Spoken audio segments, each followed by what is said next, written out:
ঘৃণা। ঘৃণার ফলে কি কেউ কারো প্রাণ নিতে পারে? কাউকে শেষ করে দিয়ে কেউ কিভাবে ভালো থাকতে পারে? ঘৃণার থেকে কিছুই পাওয়া যায় না এটা জানা সত্ত্বেও যখন কোনো মানুষের উপর জেদ চেপে বসে তখন সে সব সীমা পার করে যায়। কেন?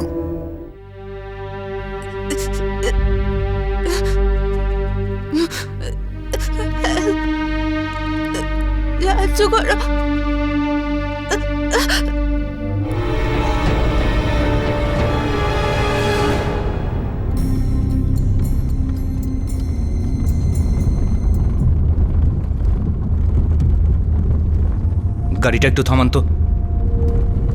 দাঁড় করান, দাঁড় করান। কি হলো?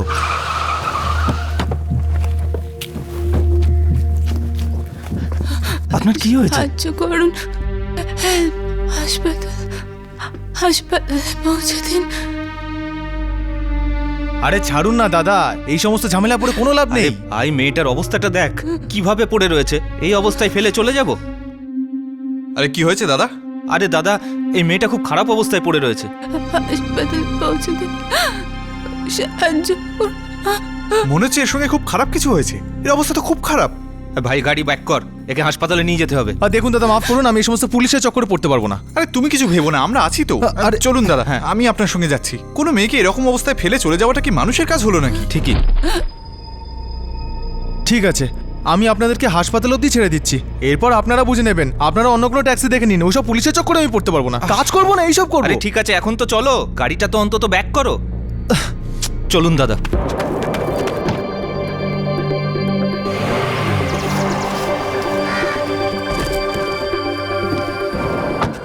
দাদা আপনি এগোন, আমি আপনার পিছনে আসছি। ঠিক আছে।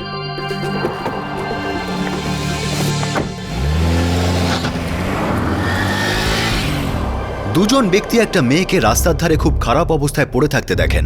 ওনারা দ্রুত তাকে হসপিটালে নিয়ে যান। ওনারা সেটাই করেন যেটা প্রত্যেকটা মানুষের করা উচিত। কিন্তু এখন প্রশ্ন হলো যে ওই মেয়েটা ওই রাস্তার ধারে পৌঁছলো কিভাবে? ওর সাথে কি ঘটেছিল? কোনো ইঙ্গিত কি পাওয়া যাচ্ছিল?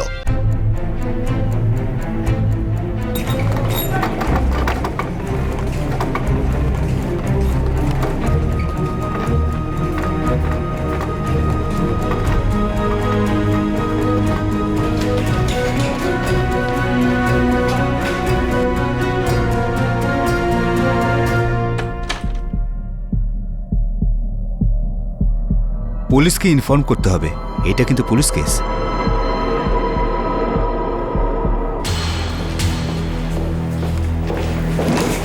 স্যার, এখান থেকে 7 কিলোমিটার দূরে ডাব্বালি রোডে একটা মেয়েকে পাওয়া গেছে। মেয়েটার অবস্থা কেমন? এখন ঠিক আছে, কিন্তু ডাক্তার বলছে গ্যাংরেপের কেস হতে পারে।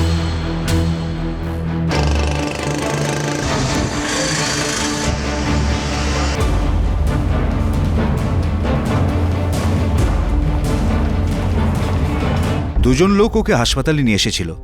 একজনের নাম হংসরাজ আলুওয়ালিয়া, অন্যজন রঞ্জিত সাধু। মেয়েটার নাম জানতে পেরেছেন? সোনিয়া সিং। মেয়েটা নিজেই বলেছিল। রেপ কেস হতে পারে, মেডিকেল রিপোর্ট একটু পরেই পেয়ে যাব। মেয়েটা আর কিছু বলেছে নিজের সম্পর্কে? পেশায় মেয়েটি নার্স, ভাটিন্ডার কোনো একটা ক্লিনিকে কাজ করে। মোগা জেলার কোনো একটা গ্রামের বাসিন্দাও। আমরা ওর বাবাকে খবরটা দিয়েছি। খুব খারাপ অবস্থায় ছিল স্যার, গলা দিয়ে আওয়াজই বেরোচ্ছিল না। কপাল ভালো যে আমি দেখতে পেয়েছিলাম, না হলে তো কেউ জানতেই পারতো না। আর আপনি? স্যার আমি বাইকে ছিলাম, ওখান দিয়েই যাচ্ছিলাম। এনাকে রাস্তার ধারে দাঁড়িয়ে থাকতে দেখে আমার মনে হলো কিছু হয়েছে, তাই আমি ওখানে দাঁড়িয়ে পড়লাম। খুব ভালো কাজ করেছেন আপনারা। এরকম সচেতন নাগরিকই আমাদের দরকার। আপনারা প্লিজ আপনাদের নাম্বারটা দেবেন যদি দরকার পড়ে। আরে স্যার, এরকম পরিস্থিতিতে কারোর পাশে না দাঁড়ালে বেঁচে থাকার মানে কি? স্যার আমি কাছাকাছি থাকি, যখন খুশি ডাকতে পারেন। আর আমিও স্যার দেবওয়ালিতেই থাকি, আমিও আমার নাম ঠিকানা দিয়ে যাচ্ছি এখানে।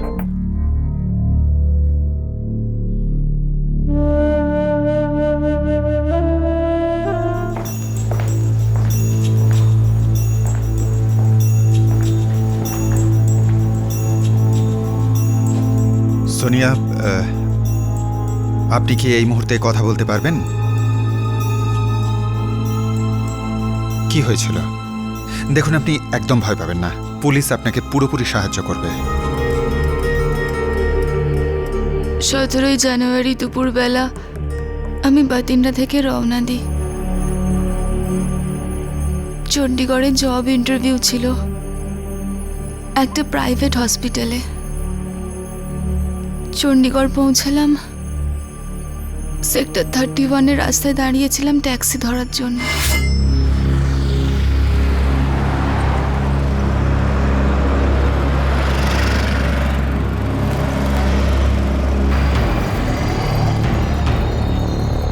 ও দিদি, আচ্ছা এই সিমলা যেতে গেলে কোন দিক দিয়ে যাব? আপনি এগিয়ে এসেছেন, ওকে, ইউটার্ন নিতে হবে। সামনে যাবেন, 2-3 কিলোমিটার এগিয়ে গেলে ইউটার্ন পাবেন, ওখান থেকে আপনি ঘোরাতে পারেন। আমি ড্রাইভারকে রাস্তা বলছিলাম, তখনই তো আপনি আপনার রাস্তা পেয়ে যাবেন। ওখানে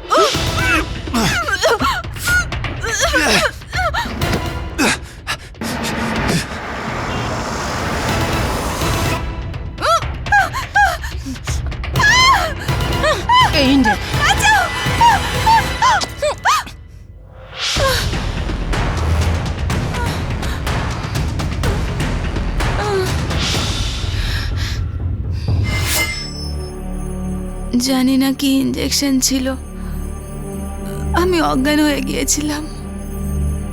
জ্ঞান ফেরাই দেখলাম একটা অন্ধকার ঘরে আছি, জানি না কোথায় ছিলাম।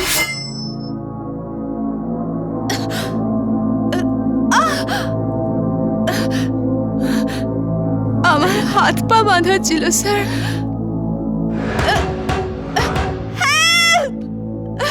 বাঁচাও!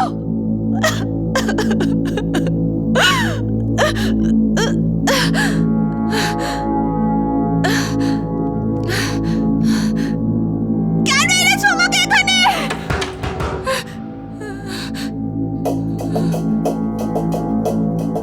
ভালোই হয়েছে তোর জ্ঞান ফিরেছে। জ্ঞান থাকলে তবেই তো বুঝতে পারবে যে কত ধানে কত চাল।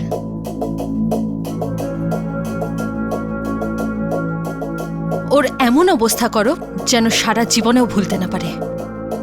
আর যা কিছু করবে না সব ছবি তুলে রাখবে। না, আমি আপনাদের সামনে হাত জোড় করছি, আমার যেতে দিন। না না, প্লিজ ছেড়ে দাও আমায়। হ্যাঁ, আউ!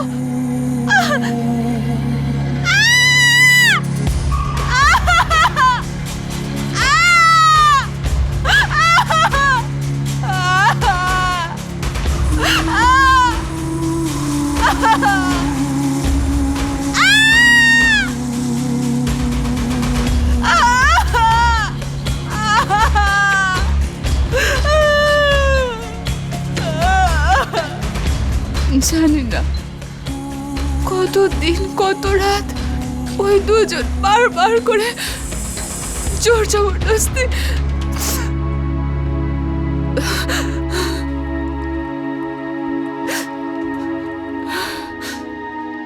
আজ কি বার? রবিবার 20শে জানুয়ারি।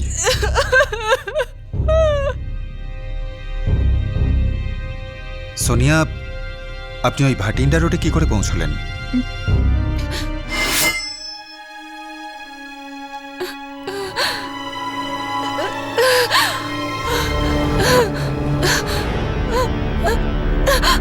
এই চল চল চল।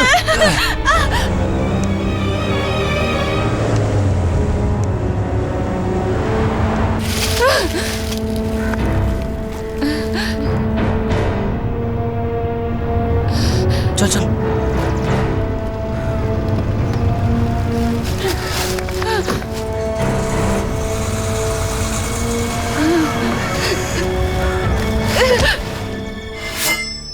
আমি চেয়েছিলাম স্যার, কিন্তু কেউ আসেনি।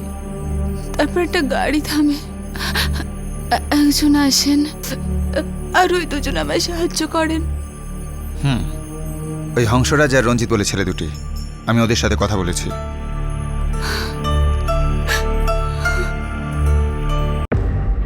মেয়েটি বলছিল ওকে রেপ করা হয়েছে। আগে হ্যাঁ, গত 48 ঘন্টা ধরে ওর ওপর ভয়ঙ্করভাবে শারীরিক নির্যাতন করা হয়েছে। এই হচ্ছে মেডিকেল রিপোর্ট। ওকে বলাৎকার করা হয়েও থাকতে পারে। স্যার, গ্যাংরেপ বলে মনে হচ্ছে, তাড়াতাড়ি এফআইআর করা উচিত। পুলিশ দ্রুত এফআইআর লিখে নেয়। এই কেসটা মিডিয়াতেও হেডলাইনে আসার মতো ছিল। এটা জঘন্য অপরাধ, দোষী অপরাধীদের ক্ষমা করা হবে না, তাদেরকে গ্রেপ্তার করতেও দেরি লাগবে না। স্যার, মেয়েটি বলছে যে ওকে দিনের বেলায় চণ্ডীগড়ের রাস্তা থেকে তুলে নেওয়া হয়েছে। দিনের বেলায় স্যার কি করছিল আর কোথায় ছিল আমাদের পুলিশ ফোর্স? দেখুন, আমরা মেয়েটির স্টেটমেন্ট নিয়ে নিয়েছি আর তদন্ত শুরু করে দিয়েছি।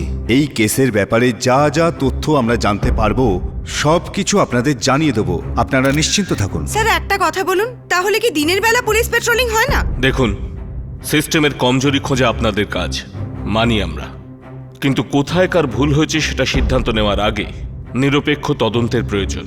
বিনা তদন্তে কাউকে দোষী সাব্যস্ত করা যায় না। স্যার, সাধারণ মানুষের জন্য তো পুলিশ ফোর্স থাকে না, এর জন্য আর তদন্তের কি দরকার আছে? এটা তো সবাই জানে, সারাটা দেশে তো এইটাই হাল। পলিটিশিয়ানদের জেড সিকিউরিটি দেওয়ার পর আপনাদের টাইম কোথায় থাকে? আমি বুঝতে পারছি রিসেন্টলি যে ক্রাইমটা হয়েছে তাতে আপনাদের রাগ হওয়া স্বাভাবিক, কিন্তু বিশ্বাস করুন, একজন সিনিয়র অফিসার হওয়ার দরুন আপনারা যে যাই বলুন না কেন, যতই আলোচনা করুন না কেন, তারপরেও সবকিছু মাথায় রেখে আমাদের কাজ করতে হবে এবং আমরা সেটা করব। এখানে একটা অপরাধ ঘটেছে আর আমাদের সেই অপরাধের মূল অবধি যেতে হবে। সিস্টেম আর অ্যাডমিনিস্ট্রেশনের উপর রাগ দেখিয়ে তাকে মূল থেকে উপড়ে ফেলে তাকে বদলে দিয়ে আদৌ কোনো কাজ হবে না। সিস্টেমের কমজোরিগুলোকে ভালোভাবে বুঝে নিয়ে সেই খামতিগুলোকে দূর করার চেষ্টা করা, সেই একটি পদক্ষেপ অনেক কিছু সমস্যাকে সমাধানের দিকে নিয়ে যেতে পারে।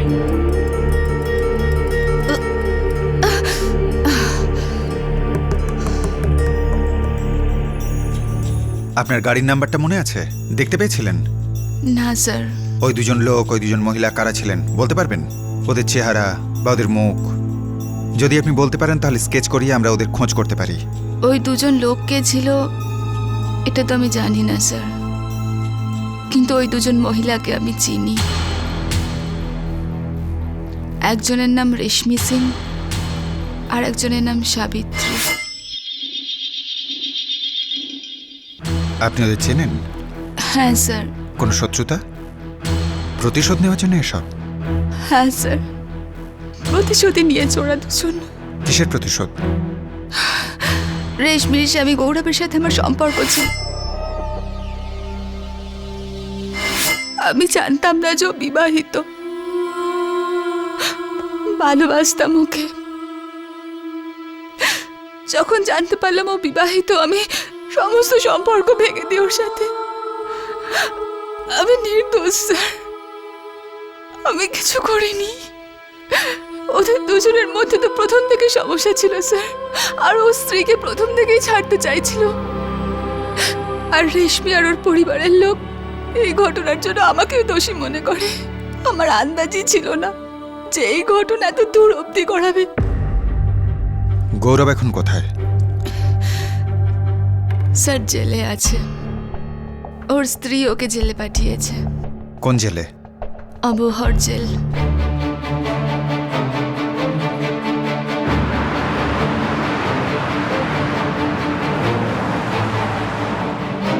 শুধুমাত্র প্রতিশোধ নেওয়ার জন্য কোনো মেয়ে অন্য এক মেয়ের সাথে এরকম করতে পারে?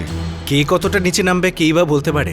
এতটা রাগ, এত ঘৃণা? ভালোবাসা আর ঘৃণার জেরে অনেক ঘটনা ঘটে স্যার। দুটোই মেয়ে, শুনে আশ্চর্য লাগছে। মানুষ এতটা নিচে নেমেছে? স্যার, রেশমির হাজবেন্ড ডক্টর, হসপিটালে কাজ করে, আর সোনিয়া নার্স।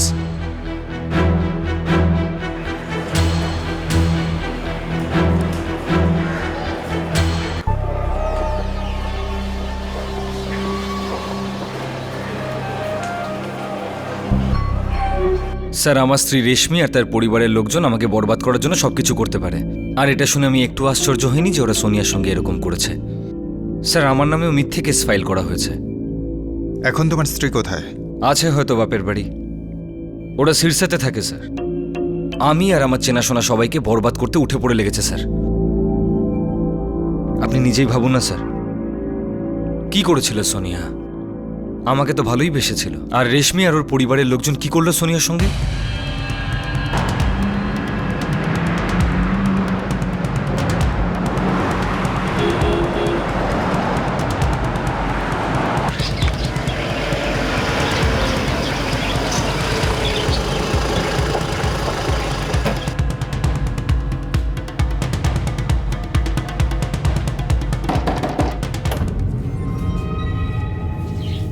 হ্যাঁ বলুন। রেশমি সিং। আপনি কি? পুলিশ। রেশমি সিং আর তার মা সাবিত্রী কোথায়? আগে বাড়িতেই আছেন, কিন্তু ব্যাপারটা কি বলুন না। কি ব্যাপার বৌমা? ওই মা ওই আপনার নামই সাবিত্রী? আগে হ্যাঁ বলুন। আপনার মেয়ে রেশমি কোথায়? কি হয়েছে মা? কে এসেছে?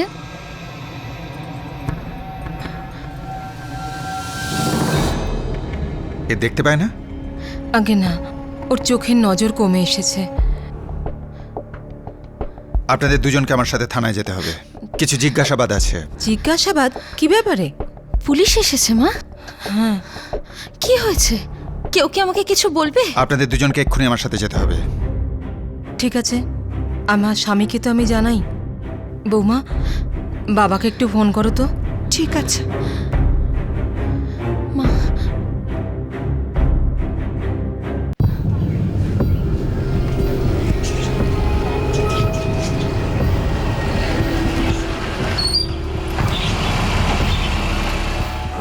ওই মেয়েটা মিথ্যে বলছে স্যার। আমার মেয়ে চোখের দৃষ্টি প্রায় হারিয়ে ফেলেছে। আপনার মনে হচ্ছে ও আর আমার স্ত্রী মিলে এই খারাপ কাজ করেছে একটা মেয়ের সঙ্গে? না স্যার, না, সবটাই বানানো গল্প। স্যার, ওই মেয়েটা সোনিয়া আর আমার জামাই গৌরব দুজনে মিলে এটা করেছে। ওরা আমাদের সম্মান মাটিতে মেশাতে চাইছে, আমাদের বদনাম করতে চাইছে, যাতে ওরা মানুষের সহানুভূতি পায়। আপনাকে বোকা বানানো হচ্ছে স্যার। কে কাকে বদনাম করছে সেটা আমরা পরে ভাববো। এই মুহূর্তে আপনাদের আমার সাথে থানায় যেতে হবে। 25 বছরের একটি মেয়ে সোনিয়া সিং এক মা মেয়ের বিরুদ্ধে গ্যাংরেপ করানোর অভিযোগ করেছিল। মেডিকেল পরীক্ষাও সেই অপরাধের দিকে ইঙ্গিত করছিল। আর যাদের বিরুদ্ধে অভিযোগ করা হয়েছিল তাদের মধ্যে থেকে একজন রেশমি পার্শিয়ালি ব্লাইন্ড ছিল। রেশমির পরিবার সোনিয়া সিং আর রেশমির স্বামী গৌরবের বিরুদ্ধে অভিযোগ করছিল। তাদের বক্তব্য ছিল যে ওই দুজনে মিলে একটা মন গড়া গল্প বানিয়েছে। সত্যিটা আসলে কি ছিল? স্যার, আমার জামাই আর সোনিয়ার অবৈধ সম্পর্ক ছিল। ও আমার মেয়েকে মেরে ফেলারও চেষ্টা করেছিল। আমরা ওর আর সোনিয়ার বিরুদ্ধে 1 বছর আগে কেসও ফাইল করেছিলাম, জানুয়ারি 2012-তে ফাজিলকার কুইয়া থানায়। আমার মেয়ের শ্বশুরবাড়ি ওখানেই, আপনি রেকর্ড চেক করতে পারেন। সমীর স্যার। খোঁজ নাও এর কথায় কতটা সত্যতা আছে। স্যার। পণের জন্য আমার জামাই আর তার পরিবারের লোক আমার মেয়ের উপর অনেক অত্যাচার করেছে। তার জন্য আমরা থানায় রিপোর্ট করেছিলাম এরও আগে। স্বামী স্ত্রীর মধ্যে কি নিয়ে ঝামেলা ছিল, আর এই সোনিয়ার মধ্যে এলো কি করে? স্যার, যখন বিয়ে হয়েছিল আমি আমার পরিবার কেউই জানতাম না যে আমি কোন নরকে যাচ্ছি।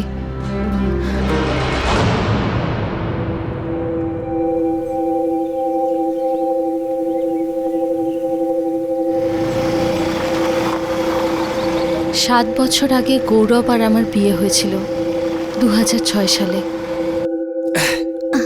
সামলে রেশমি, নিজের খেয়াল রাখো একটু। তুমি যে মা হতে চলেছ। সাবধানে সাবধানে।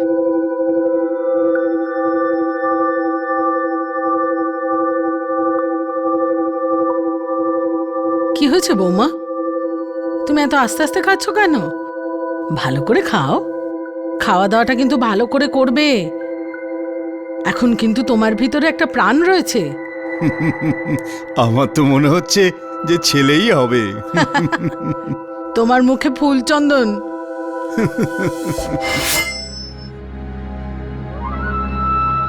কয়েকদিন বাদে আমার মেয়ে হলো, আর তারপর সব বদলে গেল।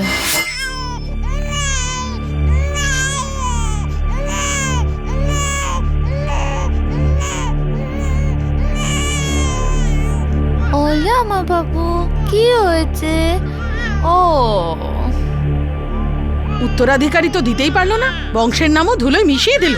এর থেকে অনেক ভালো ছিল ও যদি বন্ধা হতো। তোর বউকে বলে দে, মেয়ের জন্ম দিয়েছে ও, ওকে বড় করার খরচ ওর বাপের বাড়ির লোক জোগাবে।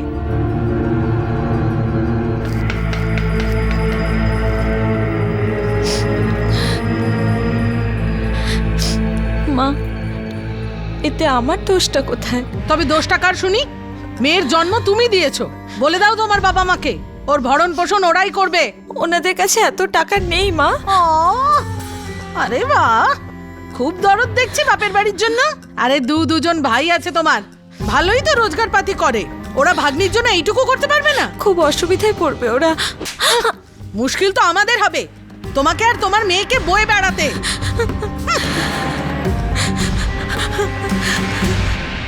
কি বলছিস তুই? আমার দোষে মেয়ে হয়েছে? তুমি তো ডক্টর, তোমার তো বোঝা উচিত না? ছেলে হোক বা মেয়ে, তাতে আমার দোষটা কোথায়? দোষটা তোর।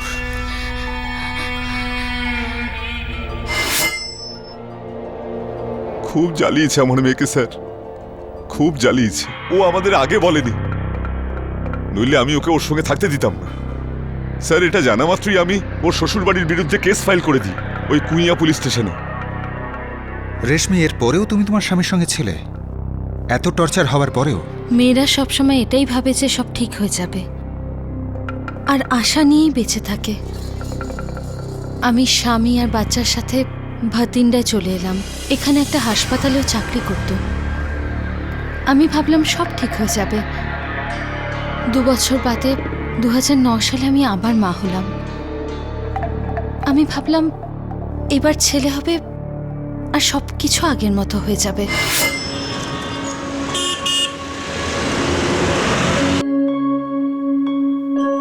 রেশমি তাড়াতাড়ি করো, আমার দেরি হচ্ছে। বাবা বাবা, আমার জন্য চকলেট আনবে তো? হ্যাঁ মা, নিয়ে আসবো। রেশমি, এই নাও। আচ্ছা শোনো, কাল ডক্টরের কাছে যেতে হবে চেকআপের জন্য, মাও আসছে, একসাথে যাব। ঠিক আছে। ঠিক আছে। বাই বাবা।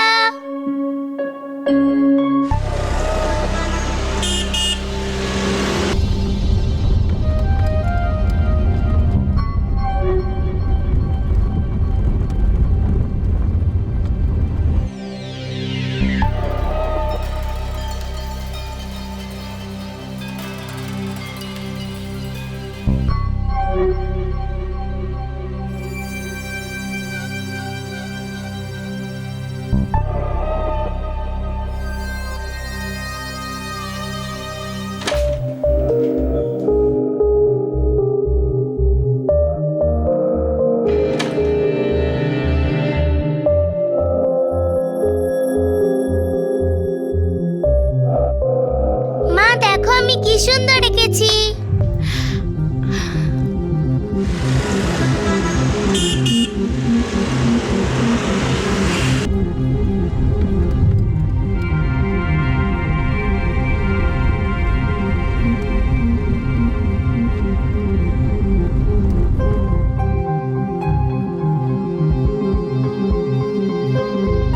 আরে তুমি এখনো ঘুমোওনি? শোনো রেশমি, হ্যাঁ? অ্যাবর্শন করাতে হবে। কি? কেন? কেন আবার কি? যেটা বলেছি সেটা করতে হবে।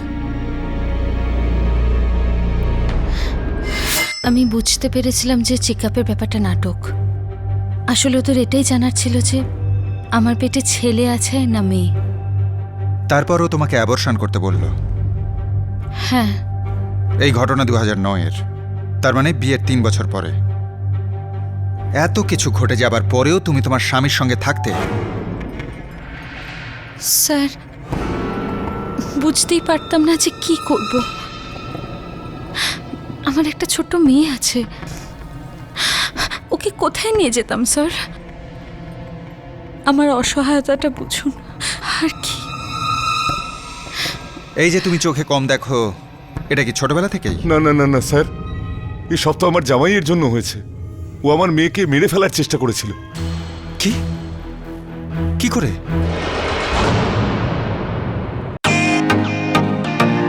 ওয়েলকাম টু বিটেন world. How may I assist you? নতুন ফ্ল্যাটের জন্য একটা স্ট্যান্ড ফ্যান আর কুলার নেব। এই পচা গরম থেকে একটু স্বস্তি চাই। বাজার চলতে সব ব্র্যান্ড আর ভরসাযোগ্য নয়। তার জন্য তো আমাদের ফ্যান আছে, all purpose bullet table fan, ceiling fan. আমাদের সিলিং ফ্যান কিন্তু 30 মাসের ওয়ারেন্টি সহ পাওয়া যায়।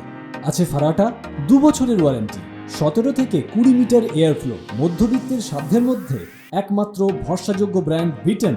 আমাদের কুলারের কিন্তু অনেক range, 45 litres, 50 litres, 70 litres, 90 litres, 110 litres. Honeycomb সহযোগে ব্রিটেনের সব কুলারের ওয়ারেন্টি 1 বছর। চেনা হাওয়ায় অচেনা অনুভূতির জন্য একমাত্র আদর্শ ব্রিটেন। গরমে স্বস্তি পেতে ব্রিটেনের ফ্যান হোক বা কুলার, আজই আনুন বাড়িতে। Britain, digitally yours.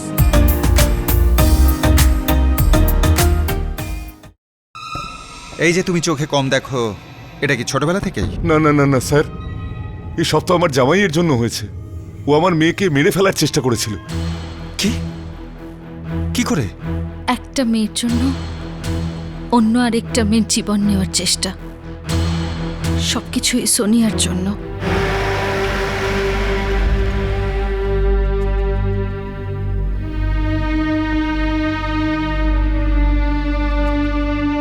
আমার মেয়ে সোনিয়া, সোনিয়া সিং ভর্তি আছে এখানে। কোথায় আছে ও? 1 মিনিট। তাড়াতাড়ি বলুন প্লিজ।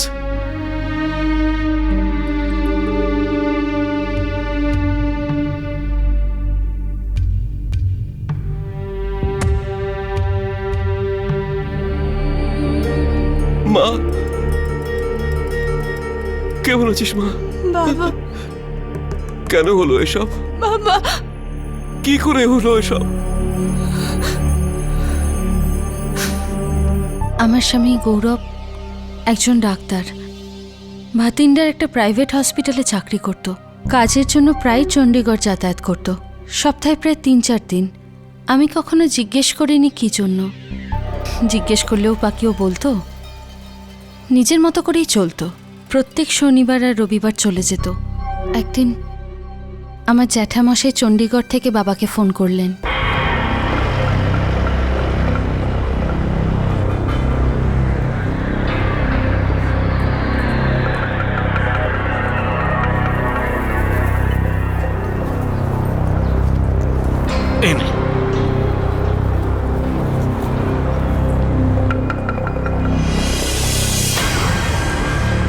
আরে বাবা জীবন,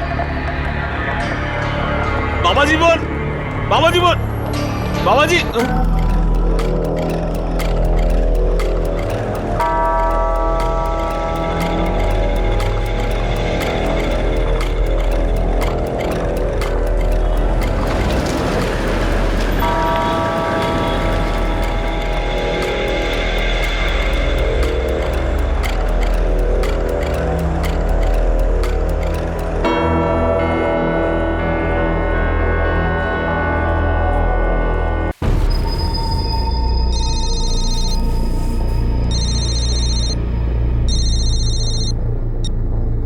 হ্যাঁ দাদা বলো। সৎ শ্রী আকাল। হ্যাঁ হ্যাঁ, সৎ শ্রী আকাল। হ্যাঁ গো, আমাদের জামাই গৌরব আর রেশমির মধ্যে সব ঠিক আছে তো? হ্যাঁ দাদা, একটু মান অভিমান চলছে, কিন্তু আমি আমাদের জামাইকে চণ্ডীগড়ে এক্ষুনি দেখলাম। ওর সঙ্গে একটা অন্য মেয়ে ছিল, দুজনে একটা হোটেলে ঢুকলো। কি?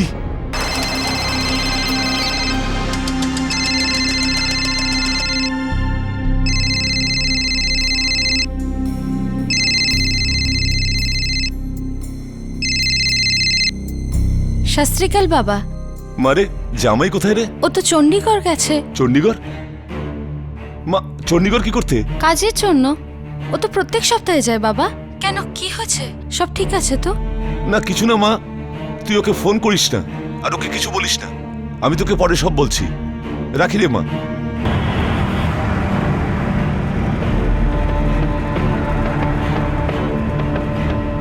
আমি খোঁজ নিয়ে দেখেছি ও এখনো হোটেলেই আছে, মেয়েটাও সঙ্গে আছে।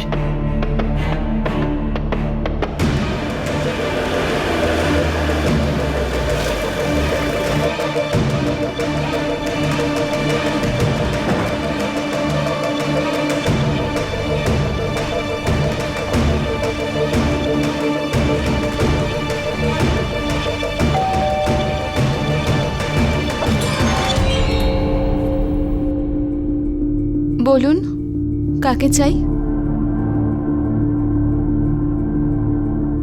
গৌরব সিং।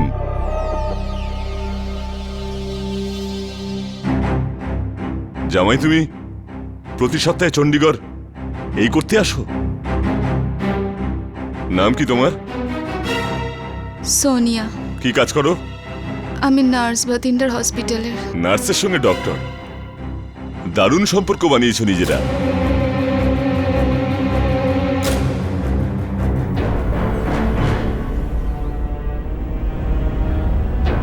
আমার মেয়ে এমনটা করতেই পারে না। আরে সামনে দাঁড়িয়ে আছে, নিজেই জিজ্ঞেস করছেন না কেন? সোনিয়া, ওনার জামাই সাথে তোর কোনো সম্পর্ক আছে? ইনি সত্যি বলছেন? আরে বলে ফেল, আসল ব্যাপারটা কি, তাড়াতাড়ি বল। কিছু বলছিস না কেন? হ্যাঁ বাবা, এটা সত্যি, কিন্তু দিব্যি করে বলছি বাবা, আমি জানতাম না যে ও বিবাহিত। আপনার মেয়ে আমার মেয়ের জীবন শেষ করে দিচ্ছে, বুঝিয়ে দিন ওকে। যদি আমার মেয়ের সংসারটা ভেঙে যায়, আমি ছাড়বো না ওকে, শেষ করে দেবো ওকে। ক্ষমা চাইছি আমি। আমার মেয়ে একটা ভুল জায়গায় পা দিয়ে ফেলেছে, কিন্তু আপনাকে আমি কথা দিচ্ছি, আমার মেয়ে আপনার জামাইয়ের সাথে আর কখনো দেখা করবে না। আমি কথা দিচ্ছি। আমি তো চুপ! বাবা আমাকে মেরো না প্লিজ। তুই ছেড়ে কেন দিচ্ছিস না আমাকে? আমি কেন ছাড়বো? ভালো কথাই বলছি, তুই ডিভোর্স পেপারে সাইন করে দে, নয়তো। আমি সাইন করব না। আগে তুমি এটা লিখে দাও যে তুমি আমার আর আমার বাচ্চার সব খরচা নেবে। আইনসম্মতভাবে লিখে দাও, তাহলেই আমি তোমাকে ডিভোর্স দেব।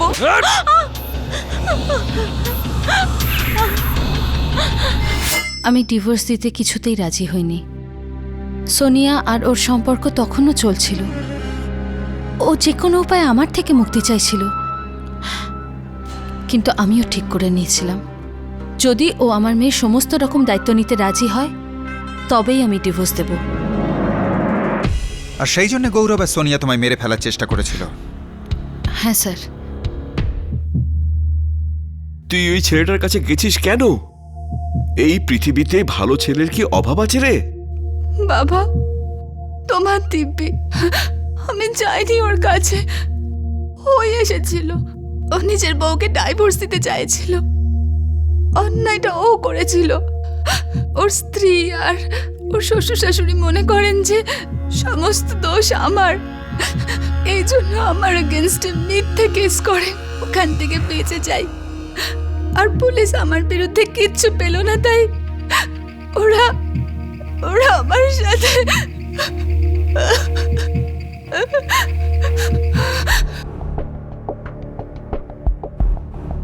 স্যার, ভাতিন্ডা সঙ্গাত মান্ডি থানা থেকে ফোন করেছিল।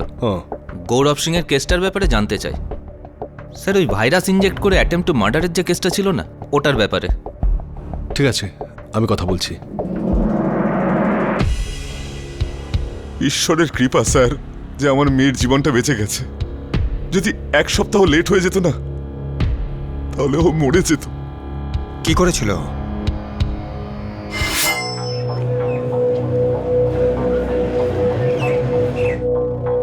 আই এম সরি, আপনার মেয়ের অবস্থা খুবই খারাপ। ডাক্তারবাবু, আমার মেয়ের হয়েছেটা কি? দেখুন, প্রাণটাও যেতে পারতো যদি 4-5 দিন আরো লেট হয়ে যেত। এমন কি অসুখ করেছে ওর? আপনার মেয়ের এক প্রাণনাশক ভাইরাস ইনফেকশন হয়েছে।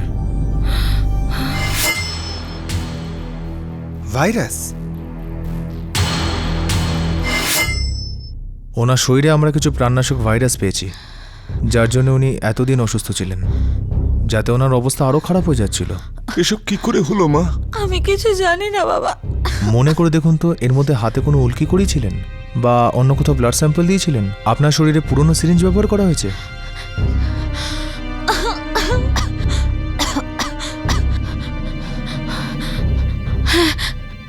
শেষবার আমার রক্ত পরীক্ষা আমার স্বামী করেছিল।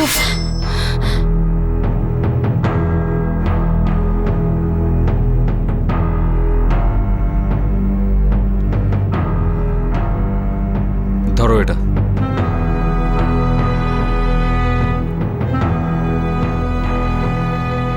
শোনো, এই ইনজেকশনে কি আছে? ওষুধ আছে রেশমি, এতে তোমার ব্যথাটা একটু কম হবে, ডোন্ট ওয়ারি।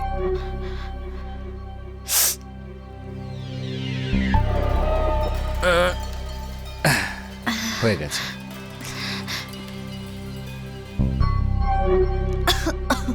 ডোন্ট ওয়ারি রেশমি, সব ঠিক হয়ে যাবে, তোমার শরীর একদম ঠিক হয়ে যাবে। ওকে ওকে। আমি ভেবেছিলাম আমাদের মধ্যে সব ঠিক হয়ে যাচ্ছে, ও আমার সঙ্গে ভালো করে কথা বলতো। আমি স্বপ্নেও এটা কখনো ভাবিনি যে ইনজেকশনে যেটা আছে সেটা আমার মৃত্যুর কারণ হতে পারে। আমার সন্দেহই হয়নি যে যে ও আমাকে মেরে ফেলতে চাইছে। আপনার মেয়ের অবস্থা আরও খারাপ হয়ে গেছে। ইনফেকশন অনেক ভেতরে ছড়িয়ে পড়েছে। কিছু অর্গান তো কাজ করেই বন্ধ করে দিয়েছে, কিন্তু এর চিকিৎসা এখনও সম্ভব। আমরা পুরো চেষ্টা করছি। অ্যাকচুয়ালি চোখের রেটিনা যথেষ্ট ক্ষতি হয়ে গেছে, যাতে ওর চোখের দৃষ্টিও হয়তো চলে যেতে পারে। স্যার, সোনি আর গৌরব মিলে আমার মেয়ের উপর এত বড় অন্যায়টা করেছে। মারতে পারেনি, তাই আমাদের বিরুদ্ধে মিথ্যে কেস সাজিয়েছে। আমাদের সম্মান নিয়ে ছিনিমিনি খেলবার জন্য পুরো নাটকটা করছে ওই মেয়েটা। স্যার, কুইয়া পুলিশ স্টেশনের রিপোর্টটা সত্যি আছে। গৌরব, ওর বাবা, মা, ভাই সোনিয়া সকলেই 2012 ফেব্রুয়ারিতে অ্যারেস্টেড হয়।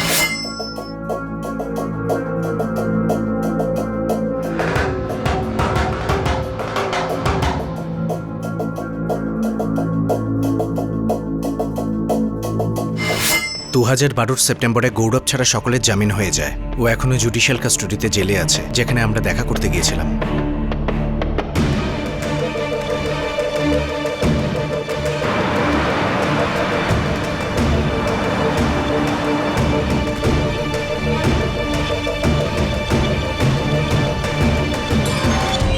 স্যার, এরা মিথ্যে বলছে, আমাকে ফাঁসাচ্ছে এরা সবাই।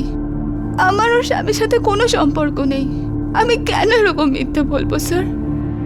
একটা মেয়ে এরকম মিথ্যে কি করে বলবে স্যার? আর ডাক্তারি পরীক্ষায় এটা প্রমাণ হয়ে গেছে স্যার। আর যদি আমি মিথ্যে বলেও থাকি, তাহলে কি ডাক্তারবাবু বুঝতে পারতেন না? আমি আমার বাবাকে কথা দিয়েছিলাম যে আমি গৌরবের সাথে কোনো সম্পর্ক রাখবো না। ওদের মধ্যে তো আগে থেকেই অশান্তি চলছে স্যার। আমার কি দোষ? ওরা কেন আমাকে দোষী ভাবছে? কেন আমার জীবনটা নষ্ট করছে ওরা? আমি ওরা মিথ্যে কেন বলবো যাতে আমার সম্মানই নষ্ট হয়, আমার জীবনটা বরবাদ হয়? কেন বলবো আমি এরকম? কেন বলবো? বাবা বলো তুমি।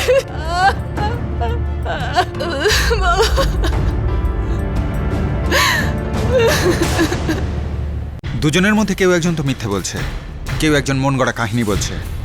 কে সেটা বুঝতে পারছি না। স্যার, গৌরব এখনো কিন্তু জামিন পায়নি। আমরা কুইয়া থানা থেকে খোঁজ নিতে পারি যে তদন্ত কতদূর এগিয়েছিল। ঠিকই বলেছ, আমরা কোনো গল্পটাতেই ভরসা করতে পারছি না। বিষয়টা খুবই জটিল আর সংবেদনশীল। সত্যিটা থেকে এখন অনেক দূরে আমরা।